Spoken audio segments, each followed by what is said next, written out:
নমস্কার, আপনি শুনতে পাচ্ছেন আমার কথা? হ্যালো, হ্যাঁ পাচ্ছি শুনতে পাচ্ছি হ্যাঁ কন আপনার নামটা একটু বলবেন? হ্যাঁ সালাম আলাইকুম, আমি মোহাম্মদ রফিকুল ইসলাম খোকন। খোকন ভাই, আপনি কেমন আছেন? আগে আসি ভালোই আছি, মানে মানে ভালোই ছিলাম আর কি। ওপার বাংলায় ভোটের রেজাল্ট বেরোনোর পর থেকে মনটা একটু খারাপ। ভারতের পশ্চিমবঙ্গের ভোটের রেজাল্ট তো আপনাদের কি? আগে আছে অনেক কারণ আছে। কি ব্যাপার আছে খোকন বাবু, আমরা শুনতে চাই।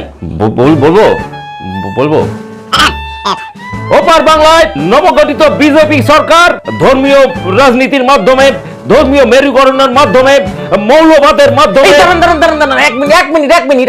বলছিলাম যে এই ধর্মীয় মেরুকরণ, মৌলবাদ, ধর্মীয় বিভেদ, এইসব ব্যাপারে আপনাদের থেকে অন্তত কিছু শুনতে চাই না। আমরা জানি যে এইসব ব্যাপারে আপনারাই এক নম্বর।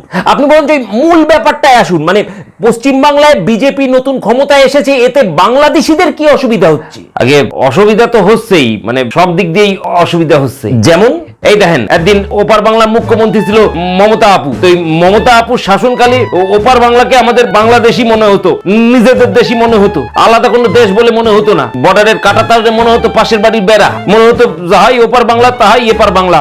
এ কি বলছেন খোকন ভাই? একই দেশ হতে যাবে কেন? দুটো তো আলাদা আলাদা দেশ। না আমাকে মমতা আপুর শাসনকালে ওপার বাংলাকেও আমাকে দেশি মনে হতো। আর হবে নাই বা কেন কোন দেহি? মমতা আপুর দলের স্লোগান কি? জয় বাংলা। জয় বাংলা স্লোগান কার ছিল?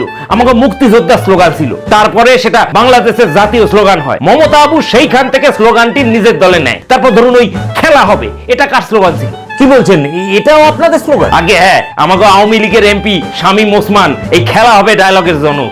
আসো খেলবো, খেলা হবে। অর্থাৎ এখান থেকে কি বোঝা যায় যে মমতা আপু সবসময় বাংলাদেশের কথা স্মরণ করেই তার দল চালাতো। খোকন বাবু, তার মানে আপনি বলতে চাইছেন যে আগের সরকারে আপনাদেরকে খুশি করবার জন্য আপনাদের স্লোগান ব্যবহার করা হতো? একদম তাই। এই দেখেন না, এপারও বলছি জয় বাংলা, ওপারও বলছি জয় বাংলা, এপারও বলছি খেলা হবে, ওপারও বলছি খেলা হবে, মানে সব এক। মানে এপারের আব্দুল, ওপারের কানে দুল, মানে ভাই সুধীর ভাই।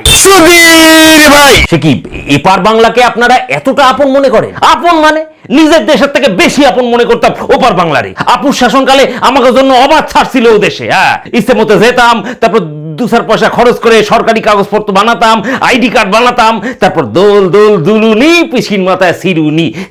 কাকু